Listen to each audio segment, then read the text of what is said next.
and welcome to today's debate on has the global spread of yoga had more positive impact on world cultures or has it led to the loss of its original cultural significance? My name is Divya and I'll be serving as the moderator for today's event. I would like to welcome honorable judges of the event, Rekha Miss and Pribha Miss. Welcome, ma'am.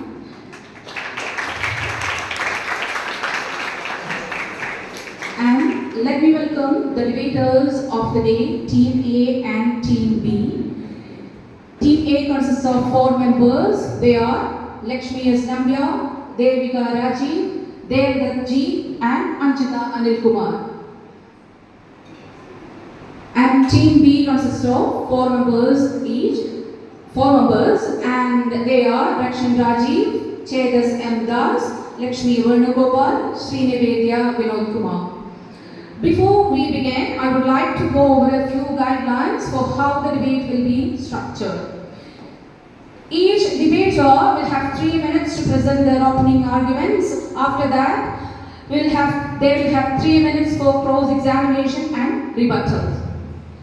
Without further ado, let's begin with the opening statement from debater number 1.